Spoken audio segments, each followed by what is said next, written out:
একক সংখ্যাগরিষ্ঠতা নিয়ে বিএনপি সরকার গঠন করেছে, কিন্তু মানুষের সেই জীবন জীবিকা নিরাপত্তা এখনো নিশ্চিত করা যায়নি। তার মানে নির্বাচনের পূর্বে বিএনপি শুধুমাত্র বিরোধিতা করার জন্য তারা এই ধরনের এক ধরনের বক্তব্য দিয়ে গেছিল।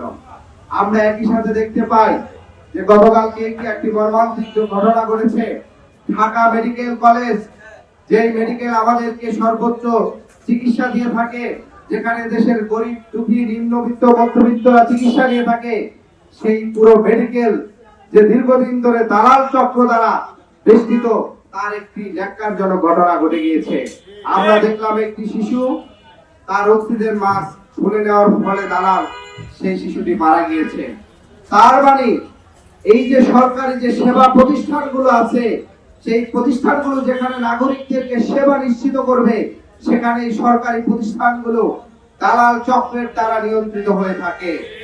আপনারা ঢাকা মেডিকেল গেলে দেখবেন বেড পাওয়া যায় না, সেখানে একটি হুইল চেয়ার নিতে হলে ঘুষ দিতে হয়।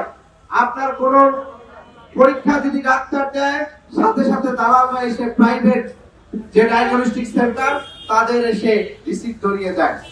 অর্থাৎ দেশের সর্বোচ্চ যে স্বাস্থ্য সেবার যে জায়গাটি, সেই জায়গাটিও সরকার নাগরিকদের সেবা নিশ্চিতের জন্য এখন পর্যন্ত নিশ্চিত করতে পারেনি। একই সাথে আমরা দেখতে পেয়েছি গাজীপুরের একই পরিবারের 5 জনকে গলা কেটে হত্যা করা হয়েছে। মোহাম্মদপুরে প্রায় ছিনতাই এবং চুরির ঘটনা ঘটে থাকে, দিনে দুপুরের মধ্যে মানুষকে ঠেকিয়ে তারা ছিনতাই করে থাকে। অর্থাৎ পুরো রাষ্ট্র ব্যবস্থায় আজকে নাগরিকদের নিরাপত্তা জীবন জীবিকা নিয়ে একটি বড় ধরনের আশঙ্কা দেখা দিয়েছে। আমরা স্বরাষ্ট্রমন্ত্রীকে দেখি, তিনি সরকারের সব কিছু নিয়ে কথা বলেন, অথচ তার যে দায়িত্ব স্বরাষ্ট্র মন্ত্রণালয়, সেই জায়গাটা আমরা সুন্দরভাবে দায়িত্ব পালন করতে নিশ্চিত দেখি না। আমরা এর সাথে দেখতে পাই সীমান্তে বিএসএফ কর্তৃক আমার দেশের নাগরিককে নির্বিচারে গুলি করে হত্যা করা হয়। গত 50 বছর ধরে এই ধরনের হত্যাকাণ্ড ভারত কর্তৃক হয়েছে। সেটি গত 2 দিন আগেও ব্রাহ্মণবাড়িয়া সীমান্তে 2 জনকে হত্যা করা হয়েছে। আমরা স্বরাষ্ট্রমন্ত্রী সহ আমাদের সরকারের পক্ষ থেকে আমাদের আত্মমর্যাদার এবং নাগরিক মর্যাদার একটি সম্মানজনক পররাষ্ট্রনীতি দেখতে চাই। আমরা মনে করি ভারত আমাদের প্রতিবেশী রাষ্ট্র হিসেবে এদেশের জনগণের মর্যাদা, জনগণের অধিকারের প্রতি সম্মান জানিয়ে তাদেরকে এই দেশের সাথে সম্পর্ক উন্নয়ন করতে হবে। শুধুমাত্র আওয়ামী লীগের বন্ধু থেকে ভারত বাংলাদেশের সাথে সম্পর্ক উন্নয়ন করবে, সেটি আর কোনোভাবেই সম্ভব হবে না। আমরা দেখেছি পশ্চিমবঙ্গে বিজেপি সরকার গঠন করার পরে, যদিও তাদের সেই নির্বাচন নিয়ে নানা ধরনের প্রশ্ন আছে, সেখানে বাংলাদেশি আখ্যায়িত করে মুসলমানদেরকে প্রায় 30 লক্ষের অধিকে ভোটাধিকার বঞ্চিত করেছে। নির্বাচনে কেন্দ্রীয় সরকার সেখানে গিয়ে নানা ধরনের প্রভাব বিস্তার করেছে। তারপরে তারা নির্বাচিত হওয়ার পরে বাংলাদেশ নিয়ে, বাংলাদেশের জনগণ নিয়ে, এদেশের ফ্যাসিস্ট খুনি গণহত্যাকারী দল সন্ত্রাসবাদী সংগঠনের সেই মহারানীকে তারা যেভাবে আশ্রয় দিয়ে এখনো তারা যে হত্যাকাণ্ড কথা বলে যাচ্ছে, সেটি বাংলাদেশের স্বাধীন সার্বভৌমত্বের জন্য একটি হুমকি স্বরূপ।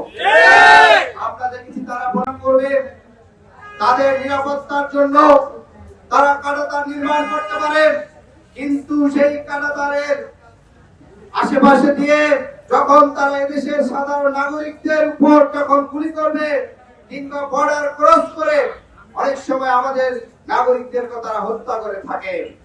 আমরা দেখেছি ইতিমধ্যে ভারত দূরপাল্লার ক্ষেপণাস্ত্র পরীক্ষা করেছে, সেটি বাংলাদেশের আকাশ সীমা লঙ্ঘন করেছে বঙ্গোপসাগরের উপর দিয়ে, অথচ এটি নিয়ে বাংলাদেশ থেকে এখন পর্যন্ত কোনো জোরালো প্রতিবাদ দেখা যায় না।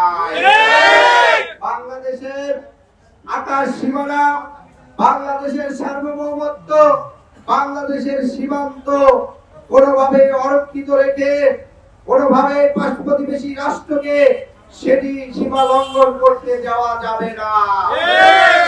আমরা দেখতে পাই ভারত এই কলকাতার যাদেরকে নাগরিকত্ব কেড়ে নিয়েছে, তাদেরকে নানাভাবে আমাদের দেশে পুশিং করা নানা ধরনের পায়তারা করছে। গত কয়েক মাস ধরে 1000-এর অধিক নাগরিককে ভারত পুশিং করেছে।